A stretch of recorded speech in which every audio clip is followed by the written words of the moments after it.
to Southern Health Podcast, Conversations with Perinatal Psychology, talking about maternal and paternal mental health, because your mental health matters for you and your children. My name is Dr. Rachel Davies. I'm a clinical psychologist with the Maternity Mental Health Service, and today I'm joined by Chris Gutteridge and Ian Page. If you could both introduce yourselves. Thanks, Chris. Do you want to go first? Yeah. Hi there. I'm Chris Gutteridge. I'm a carer's peer support worker in the Perinatal Team, working with the fathers and other carers that come through our team. And I'm also a partner's peer support worker for the Action on Postpartum Psychosis charity. Thank you. And Ian, do you want to just introduce yourself? Yeah, I'm Ian Page. I'm not part of the NHS. I'm a father of four young girls aged 2, 5, 6 and 8. Thank you, Ian. So today we're talking about mental health in the perinatal period and the impact on partners, because we're aware that this is an area that is often not spoken about. Chris is going to share his experiences, and we're hoping that this is the first in a series of podcasts exploring the impact of the perinatal period on partners and their mental health.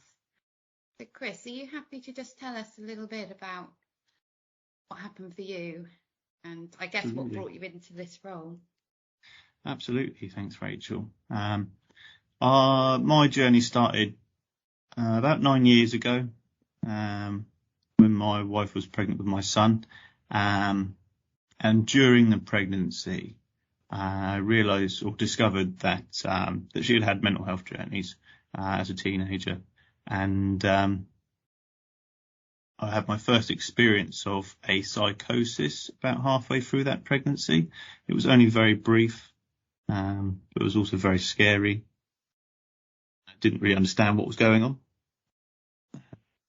So that was your own experience? Well, no, my wife's your experience. Partner's. Yeah.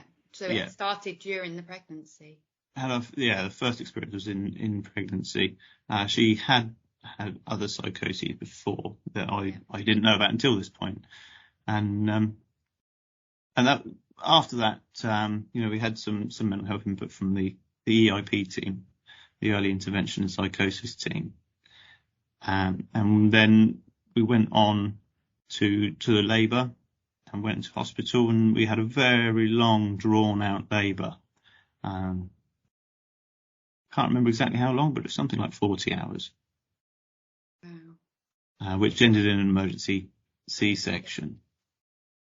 And during that time, I didn't notice anything was going wrong at all.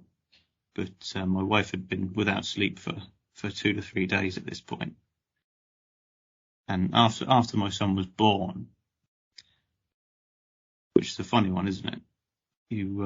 A man in a pub told me once that you feel the full range of emotions at the birth of a child, everything from happiness to anger, joy to sadness. And I thought he was drunk, but it turns out he was right. You really do. Yeah. But after the birth, that first couple of days in hospital, my wife started getting more agitated. She wasn't sleeping at all, and we could tell that she wasn't quite herself. And it really started to get worrying when she left our son with another mum on the ward and was sort of wandering around without him, with a fresh C-section wound, and clearly not aware of our son particularly. We very quickly had the EIP team involved again, who got the perinatal team involved. And it was decided that it looked like it was an emerging psychosis. But having experienced the earlier one, and with my wife's mum having experienced a couple before from my partner, we decided to try and take care of it at home ourselves. So that's what we did, and we went home. And as the days passed, things got more and more unusual. My wife was baking in the middle of the night not sleeping, not resting. She was, really pressured in speech, really frantic,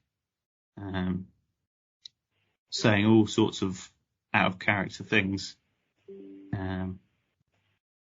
wandering around barely dressed, and it wasn't until a health visitor came quite a few days later that she said, this looks really bad. This looks like postpartum psychosis. You need to have an admission to the mother and baby unit. And all of a sudden it was, all hands on deck, really fast paced. We had visits from all sorts of health professionals, and got her a bed at the Winchester mother and baby unit. And we were rushing down there at sort of 9-10 o'clock at night. And the only thing my wife was worried about at that point was missing Christmas. Bear in mind this is September. When we got onto the ward, I was as overwhelmed as my wife was. This was terrifying. I was rushing my wife to a mental health ward. I knew nothing about mental health wards. And when we walked in and they locked the door behind us, I thought, this place looks like a prison. At which point my wife was begging me not to leave her there. And I was adamant I wasn't going to. I wasn't going to leave her in a prison. I wanted to leave. I wanted to take them with me, take her and my baby son with me. And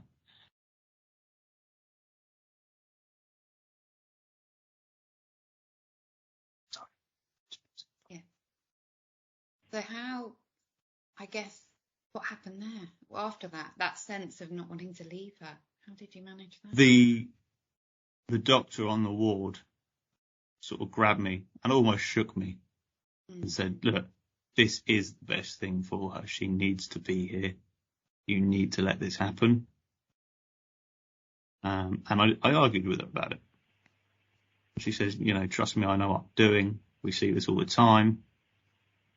Eventually, she sort of talked me around into just try it for one night. Just try it for one night, see how it goes. So we did. And I'll never forget leaving the ward, my wife yelling out the window to me, please don't leave me here. Guessing that must have been such a hard moment. It was. It really hits you. At that point, I was running on pure adrenaline, and I don't think it really sunk in what was going on. But going home and getting some proper sleep, was much needed.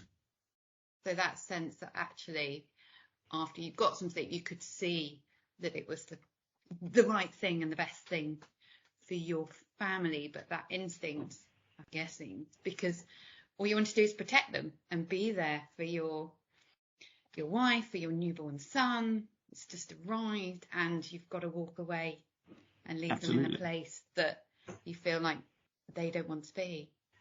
Absolutely. And I think the prime driver there wasn't for my wife's mental well-being, it was for my son's well-being. He's only a few days old at this point. He's my new little treasure.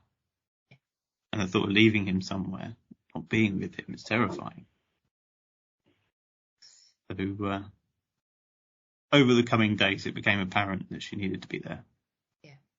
As she worsened, and they tried myriad drugs in varying quantities, and it still took them 3 days in the unit to get her to sleep.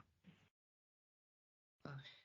So for her, just that prolonged period as well of the impact of not being able to sleep. Absolutely. Yeah. Postpartum psychosis, they say it's really well connected to lack of sleep. Yeah. And that was really quite evident in my wife. When she did start to sleep, she very slowly started to improve. But she very much wasn't. She wasn't in the same world we were for a long time. How was that for you? It was heartbreaking.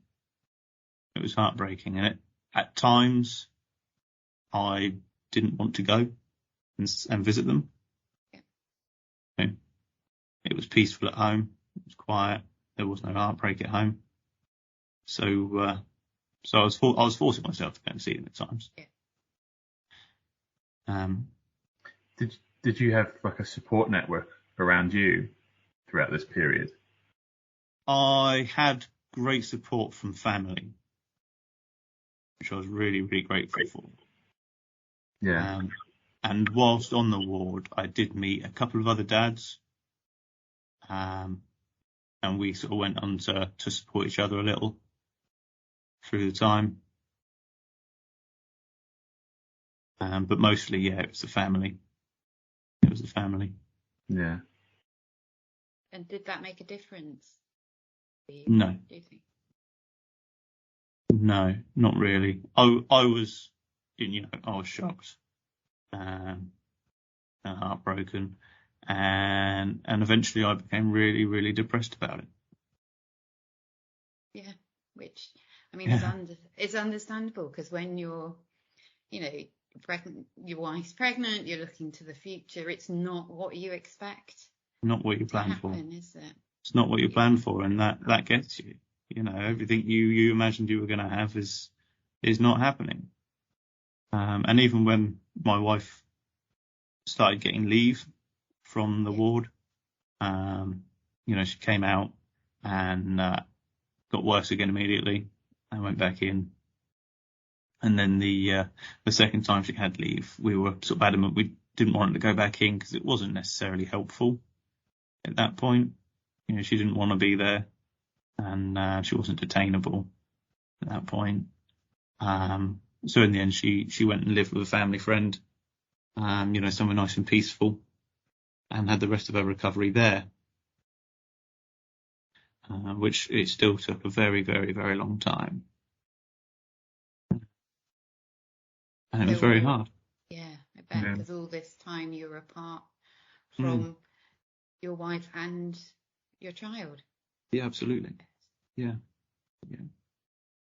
This, like I say, led me to my own depression. Yeah. And it took me a long time to come to terms with the fact that I was depressed. That took my mother-in-law shaking me by the shoulders and telling me to go to the doctors to actually get me to take any action on it. And that's quite a big moment, isn't it? It is a very big moment. Yeah, admitting that you're not right, you're not yourself.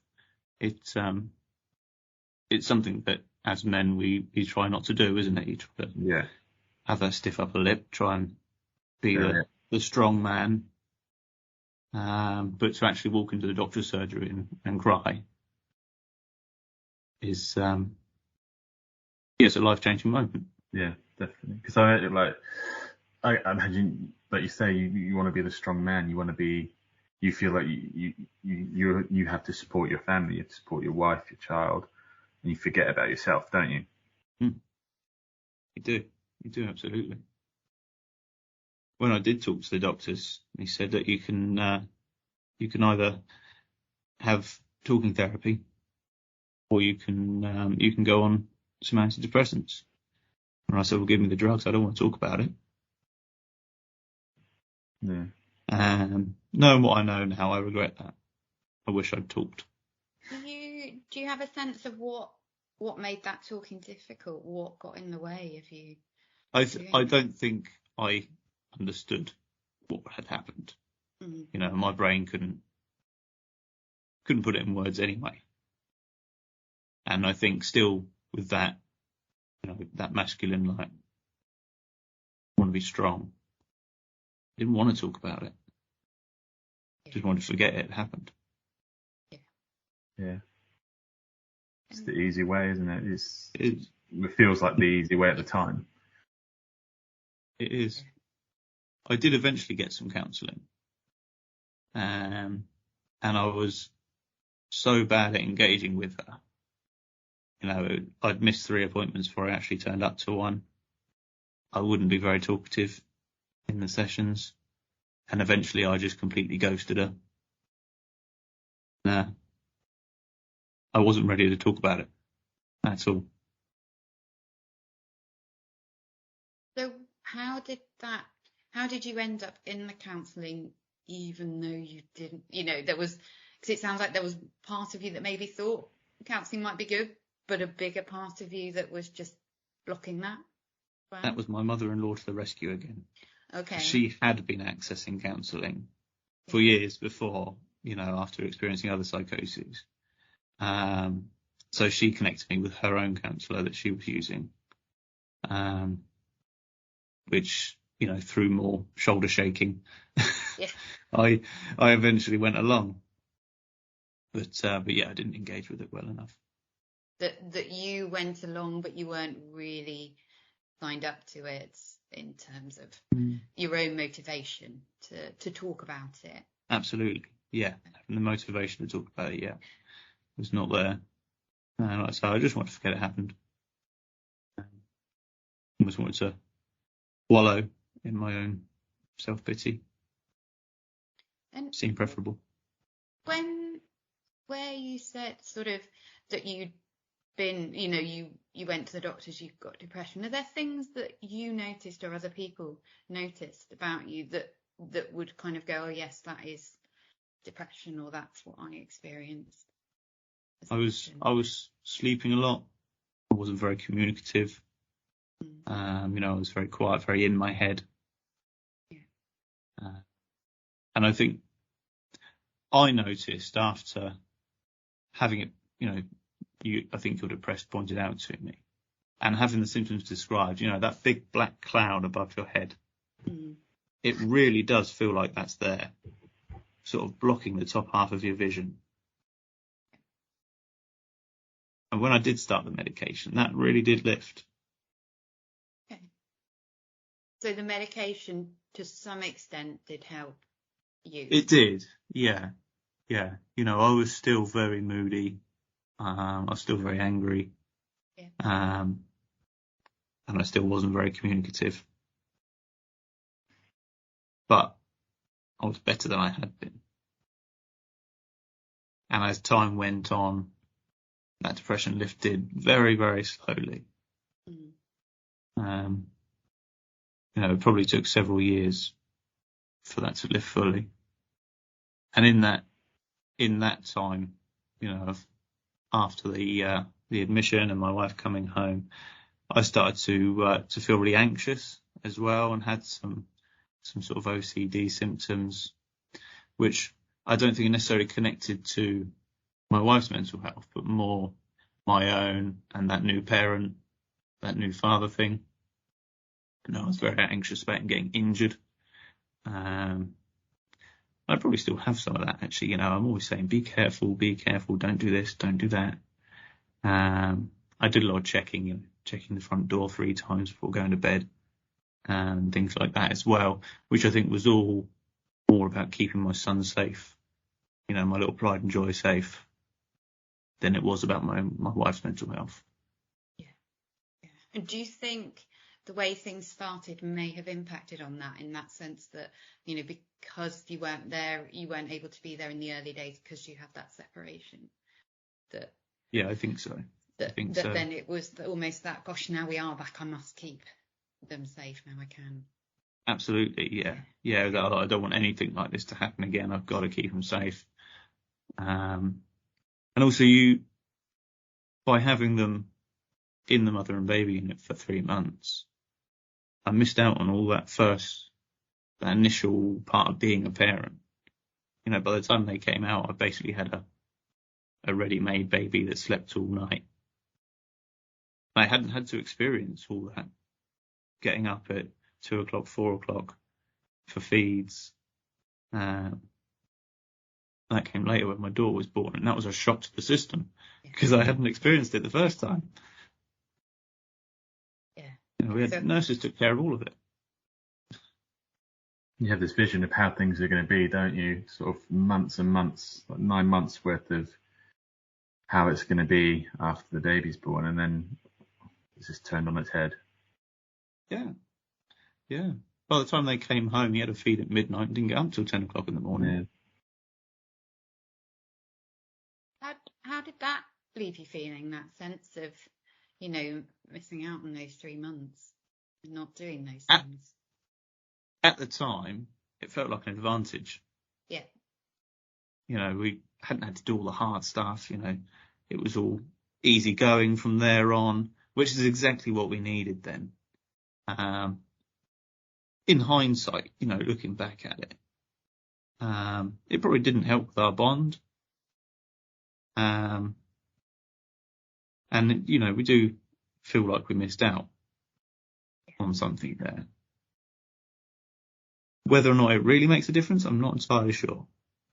I think it is an important time, isn't it? Because I think as a father, that 9 months I mean, nothing really changes for you, does it? You don't, and actually bonding, you know, I know my wife certainly bonds with the baby's, you know, inside of her growing.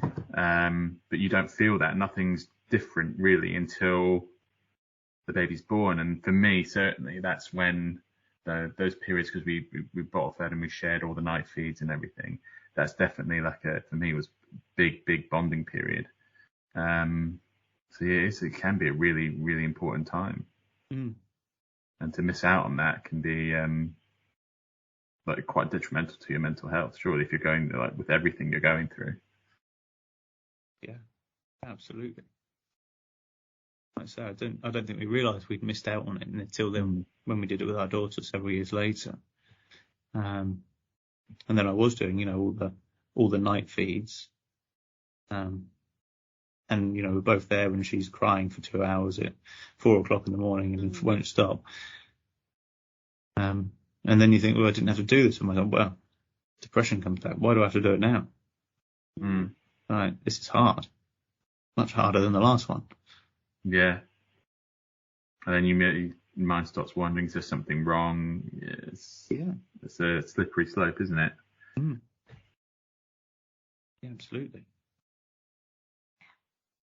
So it's a tough time, I think, either way, isn't it? That tough time of being apart from them, but actually, like you said, also that coping with both of you, that lack of sleep, that adjustment, that managing this new little thing.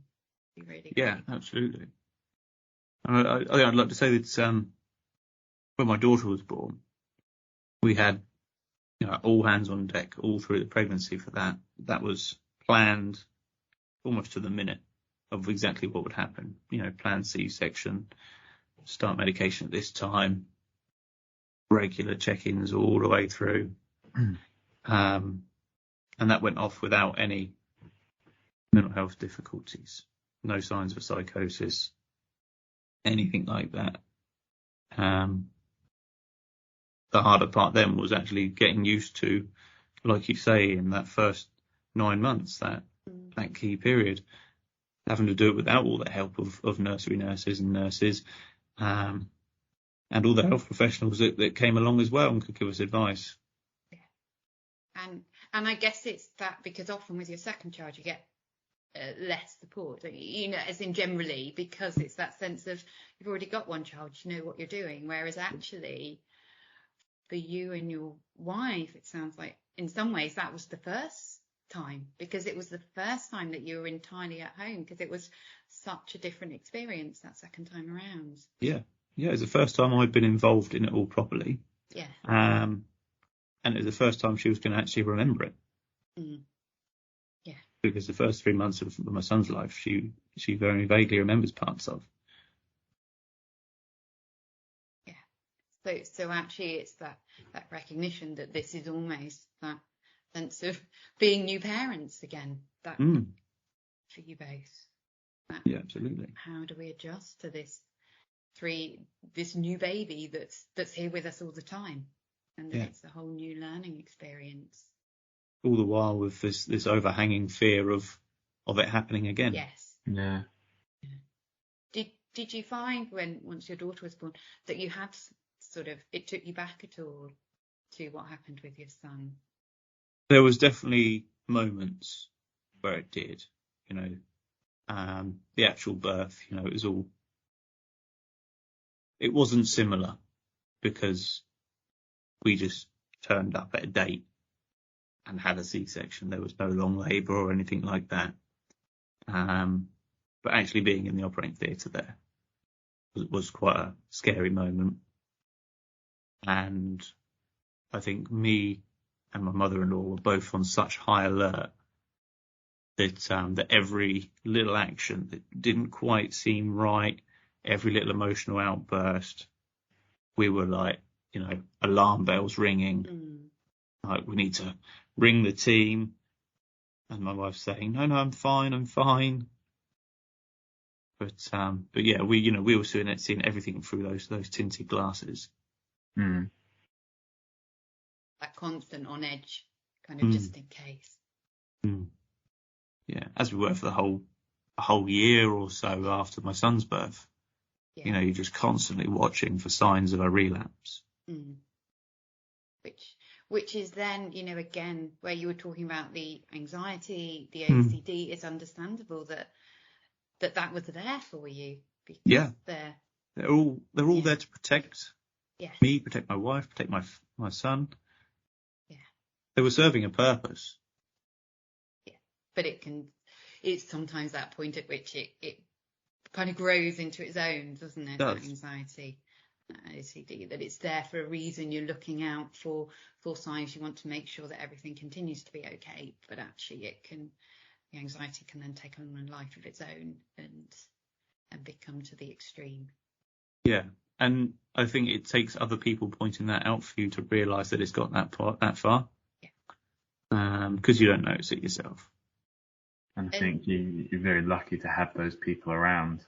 Sometimes, I mean, I know certainly for me it was pointed out by other people, and scares me, like thinking, what if you didn't have people there to point it out? How far would it go? Exactly. How far would you get carried off into it? Yeah. How does it feel, I guess, when those people do point that out? Like, that first instinct to no, you're wrong. deny? Yeah, that's the first instinct. No, you're wrong. I'm fine. Fine. So I'm being a man again. I'm fine. Defensive mode, isn't it? Defensive mode. Yeah, absolutely. But then they've planted the seed, and then when you're checking the front door at midnight repeatedly, and then you think, oh, how many other people do this? Maybe it's not quite right. I mean, I hadn't actually thought about that, but I do a similar thing, like still to this day, where I'll maybe for like maybe 4 or 5 times, I'll check the front door, check the back door, check the front door, check, I've just checked it back and forth. Yeah. Every night. I still do it in some ways as well. I have certain things, plugged in that I don't trust leaving on at night, and I'll make sure all of those are off. Check the cookers off, check the fridge doors shut. And I guess with those sort of things, again, you can see where it comes from and that sense of safety, and it's finding that balance between some things we have to do for checking for safety and it becoming something that's too much, or it's taking so much of your time or impacting on your life, and then it's when it perhaps needs to get that help. But it sounds like for you as well, in terms of the realization that there's something wrong, is almost somebody planting that seed, but then letting you notice and realize it, rather than maybe people continually.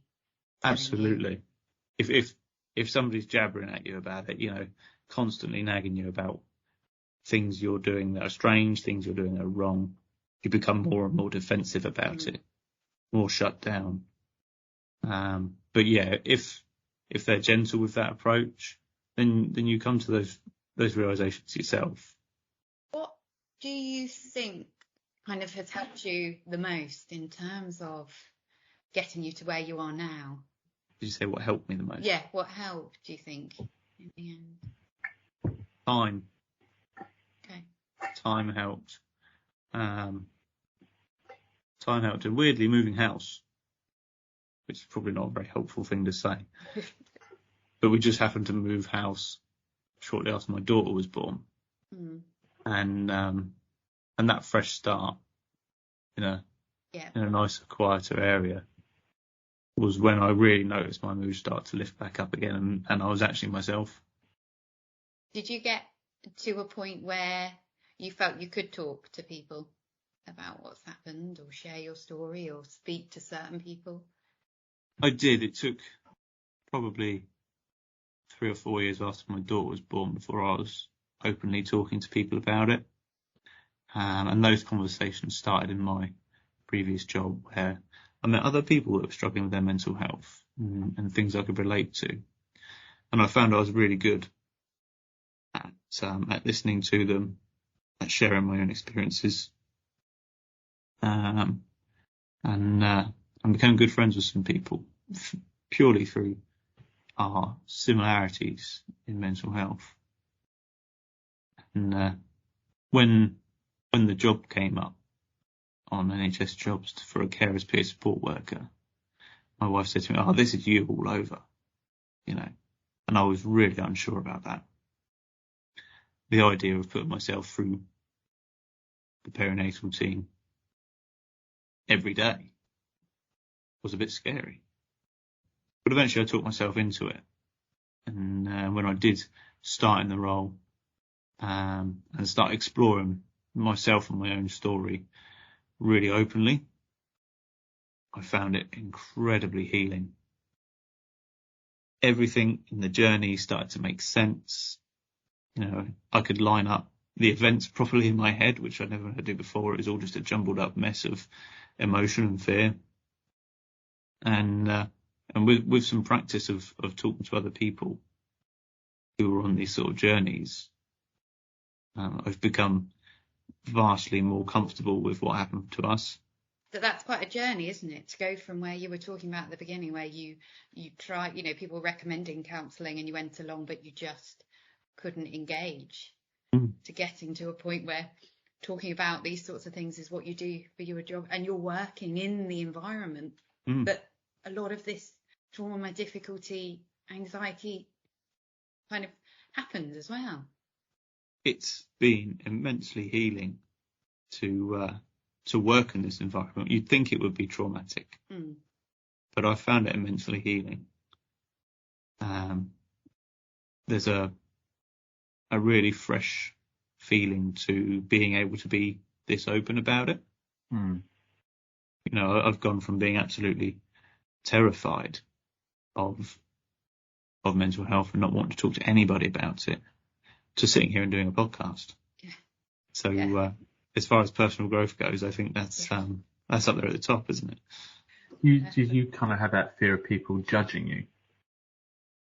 I know that's something I always kind of struggled with, is like, if I talk about it, will people think, and it's completely the wrong thought, but will people think less of me in a way?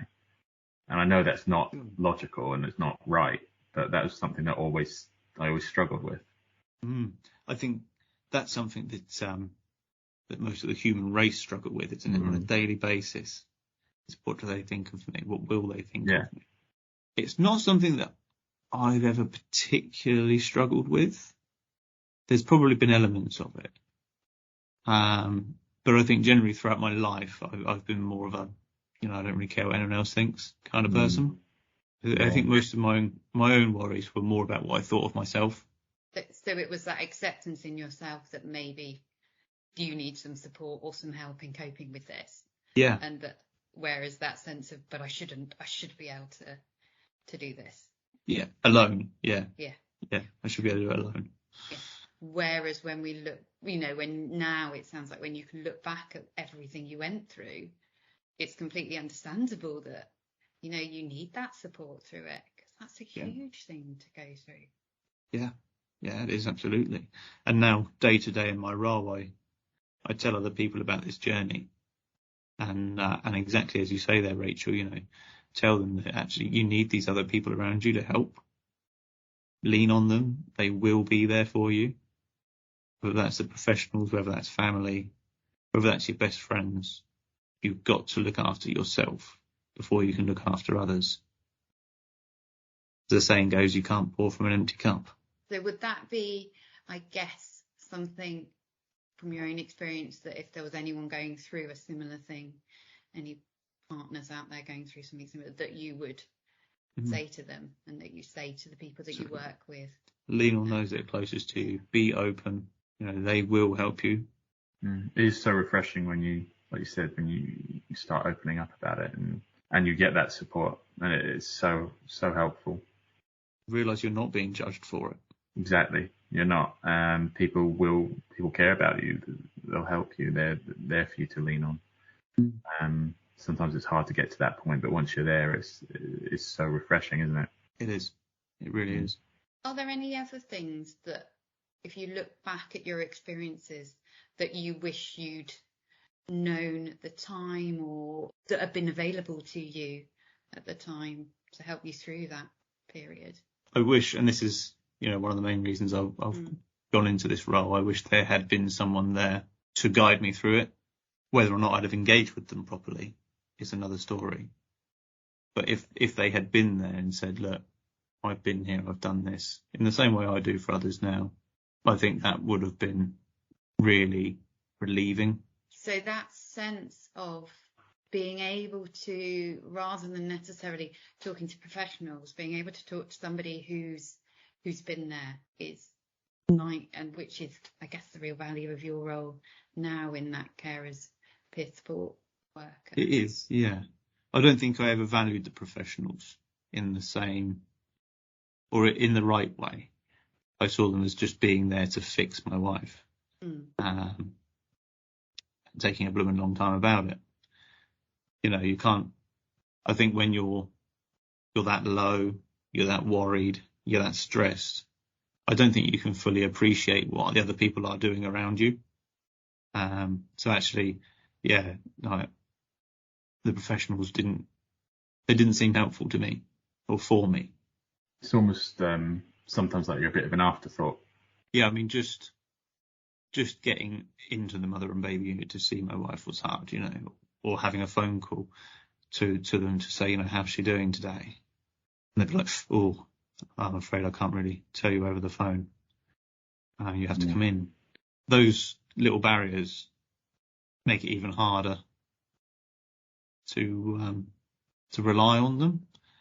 So I'm not trying to bash professionals here in the slightest. It's just, and in the position you're in at that time, you're not thinking quite as clearly about it. And so, I think the most helpful thing for me at that time would have been somebody guiding me through, helping me navigate healthcare. It was my first time in almost any kind of healthcare setting. I've very rarely been ill growing up and certainly not ever had any mental health intervention of my own at the time. So I didn't really understand how any of it worked. So actually just having somebody that could explain the system, maybe explain why they can't talk to you over the phone, that they need to do it in person, that can, And I might have needed telling several times before that sunk in, Yes. Yeah. In that heightened state, you don't take it all in properly. No, that actually, and understandably, your focus is just on, you want this situation to be sorted, to be okay for your wife and your child, to be okay, for it to be over as quickly as possible. And unfortunately, we know that kind of mental health is not, managing your mental health improvements when you've got a mental health difficulty are not quick. They do take time. It is a gradual process. But it's not linear, is it? It's not. No. It's not simple. No. But actually being supported, which is fantastic that, obviously that's now kind of recognised that there are people, like your role is there to be able to see the impact it has on those around. Absolutely. That's unwell.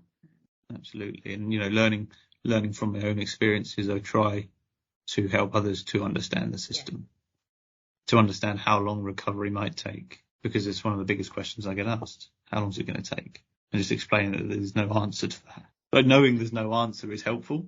Yes. Yeah. It's about knowing the process, and like you say, it's if you go in completely blind, you just want a quick fix, don't you? But it's not. There isn't a quick fix. And like you say, knowing that, it manages your expectations. Absolutely. For me, it's always known there is a light at the end of the tunnel. Yeah, you just have no idea where it is. Yeah. But I guess if you've got, like you said, somebody alongside you going through that tunnel, that helps you feel less alone. I'm confident that you will get to that light at the end at some point. Yeah. And I think you said, because that feels like a really key thing, that having somebody there, because I think you said that things again started to improve for you, where you met other people in a previous role that had also, might be different kind of experiences or challenges in life, but actually you could again share those experiences because it was with people that might have been through something themselves. Yeah, absolutely. Realizing you're not the only one, and actually quite guiltily realizing that your situation's not as bad as somebody else's.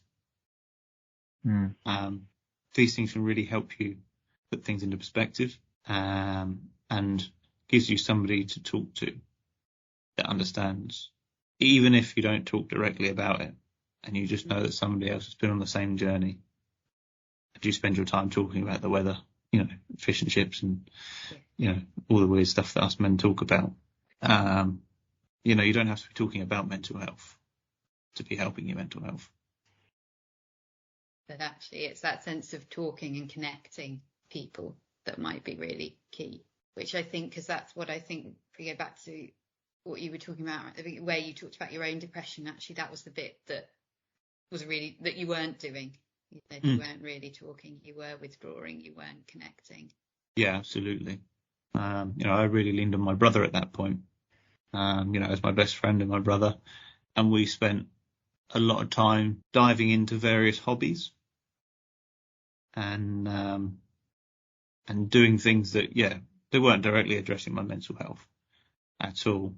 But it was doing things that were fun, things that were interesting, things that were engaging. And it's things like that actually helped me the most, I think. It's a very roundabout way of helping yourself, but I found it really effective. Again, it's that connection. It's focusing on something else for a bit, isn't it? And giving yourself a break from the worries. And I guess it's allowing yourself to do that and feeling that's okay to go out and do these things, even if you are still in a period where maybe the person closest to you is still going through the mental health difficulties or yourself, but also that break, that separation, that chance to look after yourself is really important. I found, I'd be staying up really, really late at night to get that chance, wait for the kids have had their last bottles and my wife's gone to bed. And then I've got a couple of hours in the evening where I can be myself. I can, throw myself into a hobby. I can watch rubbish on telly. And that was my space then to really de-stress, come back to myself. Yeah, those moments are really important. I found that as well. I started doing things that I enjoyed, that I hadn't been doing, that I hadn't done for years. And it makes such a difference. Or even things you've never done before, Yeah. Just finding something that interests you. Mm-hmm. I've amassed the most ridiculous collection of scale electrics. Because it was really engaging, it was tactile and you had to think because you had to repair things and stuff like that. And it was social at the same time. It's finding that thing that works for you, and it gets you engaged and it gets you with other people. It gives you your own time. Kind of a couple of key things that feel like they're coming out there is that sense of feeling, being okay to talk to other people about what you're going through, that accepting it's all right to ask for help. This is a tough time, and allow people to support you through it. But also that take time for yourself, engage in things that are important to you or can give you a sense of enjoyment. And it's okay to do that, to take that break, to take that time out. Wow. Yeah, it all starts with that acceptance, doesn't it? Like, you've been through a really traumatic experience. You're not okay, and it's normal and it's all right to feel the way that you feel. It's kind of letting go of that guilt and accepting that, okay, this is normal. I should be feeling this way. And that kind of, maybe for me, certainly sort of starts setting you off on the path to helping yourself and thinking more about yourself. Yeah, because you start on the opposite side of that, don't you? I shouldn't feel like this. I should be strong. And then you feel guilty, like I should be helping my family. I should be strong for my family. You feel guilty that you're not. If you have like any kind of selfish thoughts, you feel guilty about those thoughts, and it's kind of spirals, doesn't it? But that acceptance, is really, you really. make yourself feel worse, don't you, Yeah. before you make yourself feel better? Because you go through that. You're hard on yourself, aren't you? Really hard, like overly hard. You know, everything. You do one silly little thing. Are you stupid, man? What did you do that for? Yeah. All those little bits of pressure you put on yourself when you do eventually accept that actually it's been a really hard time. And it's okay to feel like that. That's when you can really start to let the pressure off of yourself. Yeah. Yeah. Stop the housework. I'm going to do this thing I enjoy. But allow yourself, because when you can accept that it's okay to feel the way you do, that's when you can accept the help or the support, or that it's okay to do those things that you know will be good for your own mental health as well. And having people that, like you say, having someone to help you, to be there for you and guide you through it and support you is really important. I think there's a lot of people out there that don't have that. Yeah, it certainly is. Just having your parents nearby, for example, when you're a young parent, having your own parents nearby can be a massive support. And some people don't have that. You know, they've got to rely on other means or nobody else to help with a newborn baby. Because having a newborn baby, I mean, at the best of times, is really, really stressful. You go into it one day, you're a couple. The next day, you've got to look after this fragile little person, and you haven't got a clue what you're doing. So yeah, even at the best of times, it's brilliant, but it's a really hard time.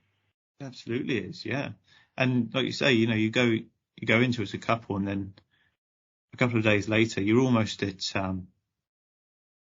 loggerheads. And it's not because the relationship's broken. You know, it's because there's this little baby in the middle, and the little baby is taking all of your energy and attention. There just isn't time to worry about the relationship at that point. You just got to trust each other and know that it will come back. You know, when you get out the other side of the really difficult part of having a baby, just be kind to each other and just wait for that to come back. Because it is probably the biggest transition anyone can go through in terms of that becoming a parent. People congratulate you and tell you it's so wonderful having a baby, don't they? Nobody ever says, "Oh no, I feel really sorry for you. It's going to be really hard." Like, you know, if people said that, you'd go into it with much, much more realistic expectations. Yeah. Nothing really can prepare you the first time.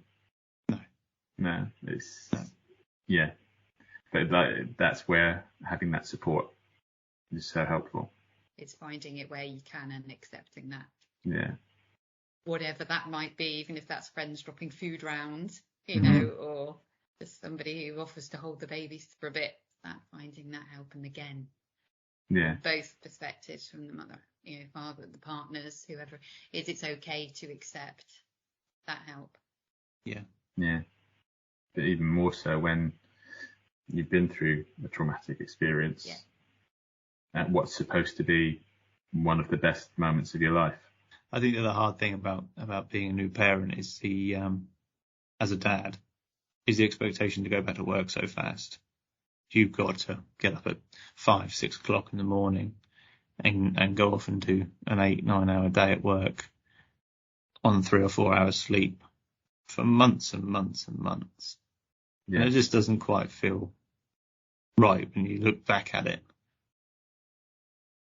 No, it's you can't. You're not going to be 100%. You aren't 100% for. I mean, I've got 4 of them. I haven't been 100% for 8 years. But that initial period, and it's just you want to spend time with them. You want to enjoy the moment, and then, you know, 2 weeks later, you're back to normality, or what's, you know, perceived as normality. Expected to function normally. Yeah, you've got that exhaustion, and then you have that guilt of not being there to help, but as well, it's just that you want to just be there with your family. You want to be there with your baby, and you can't do that. So it's almost like, it's not easy, is it? And it's just like that. It's like a flash, 2 weeks, and you've not even got into the groove yet. And going back to work when my wife was in the mother and baby unit was really ridiculously hard. You know, I found myself, luckily I was self-employed, but if I'd been employed, I don't think I could have gone back to a full-time job. My head wasn't there. But I still had to work and earn money as a self-employed person, so I still had to do some work. Life doesn't stop, does it? Because you've had a baby, and even through the traumatic experiences, life doesn't stop. You've still got all these exterior things coming in as well, adding more pressure on, or external things. Yeah.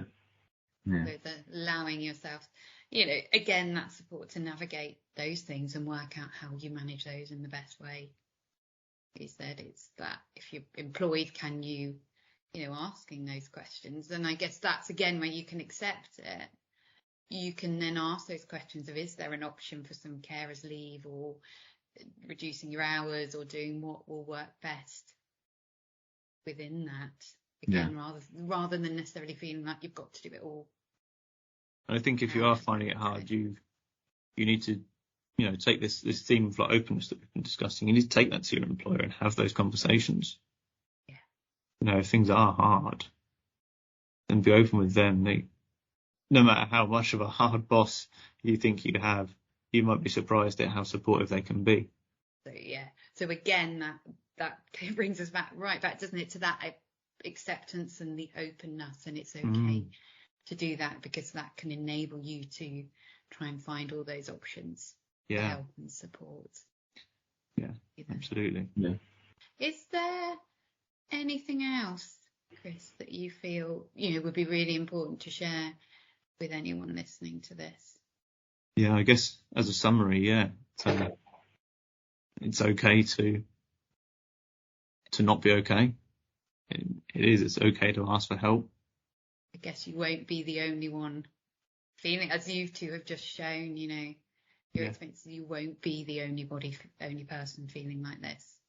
Absolutely. You're not the only person feeling like this. And now there are people out there that can help you both professionally and your family, and like I've said, your employer. The world is an incredibly supportive place if you're open with it. Definitely. I think, again, we're saying as men, you're very, very closed off, aren't you? I think if you were in a group and just one of you sort of opened up about how you were feeling, sort of the things that you've been through, you'd find a lot of them would have had similar experiences or similar feelings at some point. But you just need to start talking. I find with the group that I run that we sit around and we talk about everything except what's really going on for people. And at the end, people say, that was fantastic, really helped me after a really hard week. Because actually, even though we've got all this stuff going on, doesn't mean you need to talk about it precisely. But it's just being in the company of people that understand. It's that support, isn't it? Again, they say it comes in many forms. Well, thank you, kind of both, for sharing your experiences. And Chris, thank you for sharing your story. Thank you for giving me the opportunity to. If you have been affected at all by what we've been talking about today, you can access support through your GP, health visiting team, or call 111, who have mental health experts on hand. You can also go to the Southern Health website and click the Help in a Crisis link, which has a list of local support contacts. Thank you for listening to Conversations with Perinatal Psychology, talking about maternal and paternal mental health, because your mental health matters.